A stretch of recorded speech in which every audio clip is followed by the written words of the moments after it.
பொன்முடியை அமைச்சர் பதவியிலிருந்து நீக்க வேண்டும். சைவம் வைணவம் குறித்து மிகவும் கீழ்த்தரமான ஒரு தரம் தாழ்ந்த விமர்சனத்தை முன்வைத்திருக்கிறார். அதுவும் பெண்கள் குறித்தான தரம் தாழ்ந்த விமர்சனத்தையும் முன்வைத்திருக்கிறார். ஒன்றை நீங்கள் தெரிந்து கொள்ள வேண்டும்.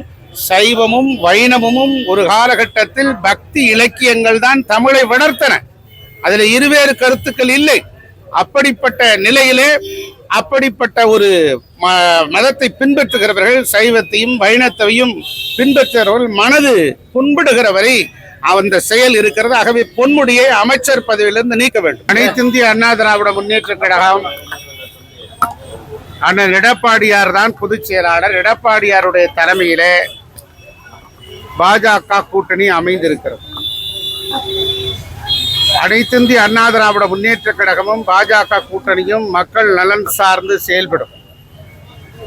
தங்களுடைய கொள்கைகளை அண்ணா திராவிட முன்னேற்ற கழகம் எப்போதும் விட்டுக் கொடுக்காது. கூட்டணி என்பது வேறு, கொள்கை என்பது வேறு. ஆக அண்ணா திராவிட முன்னேற்ற கழகத்தின் கொள்கை சித்தாந்தத்தில் ஒரு இம்மி அளவும் பிசகாத அளவிற்கு அண்ணா திராவிட முன்னேற்ற கழகம் செயல்பட்டு கொண்டிருக்கிறது.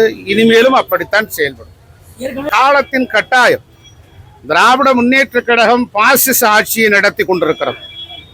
இன்று மிருகபலத்தோடு இயங்கிக் கொண்டிருக்கிறது.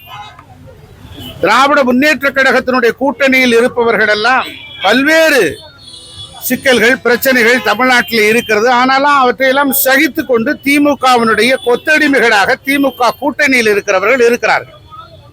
விடுதலை சிறுத்தைகள் மதுவிலக்கு போராட்டம் வேண்டும் என்று கோரிக்கை விடுக்கிறது.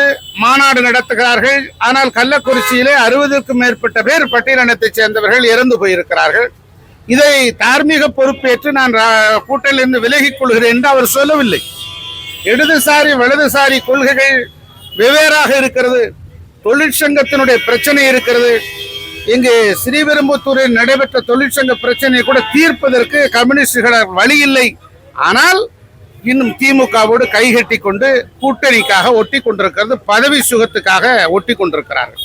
ஆக இப்படித்தான் திமுக கூட்டணி இருக்கிறது. ஆக இதையெல்லாம் வீழ்த்த வேண்டும். பணபலம் இருக்கிறது, அதிகார பலம் இருக்கிறது. இப்படிப்பட்ட பணபலத்தையும் அதிகார பலத்தையும் வீழ்த்துவதற்கு அண்ணா திராவிட முன்னேற்ற கழகம் ஒரு பலமான கூட்டணி அமைக்க வேண்டும் என்று பல கோரிக்கைகள் எழுந்தன. அதனுடைய அடிப்படையில் தான் பொதுச் செயலாளர் அருமை அண்ணன் எடப்பாடியார் அவர்கள் மெகா கூட்டணி அமைப்போம் என்கிற அடிப்படையிலே இன்று ஒரு புதிய தொடக்கத்தை தொடக்கி வைத்திருக்கிறார். இந்த இரட்டை இலை என்பது புரட்சி தலைவர் எம்ஜிஆரால் கண்டெடுக்கப்பட்ட மகத்தான சின்னம். 55 ஆண்டுகளாக மக்களிடத்திலே தன்னுடைய இதயமாக இருக்கிற சின்னம் தான் இரட்டை இலை சின்னம். ஆக அது இவர் ஆசி பெற்ற சின்னம், அவர் ஆசி பெற்ற சின்னம் என்பது வீணான வதந்தி, வெறுப்பு அரசியலை உமிழ்கிறார்கள். அண்ணா திராவிட முன்னேற்ற கழகம் மீண்டும் எழுச்சி பெறும் என்கிற ஐயம் நேற்று தொடங்கிவிட்டது. திமுக வீழ்ந்து விட்டது என்கிற கருத்து தமிழ்நாடு முழுவதும் எழுந்திருக்கிறது.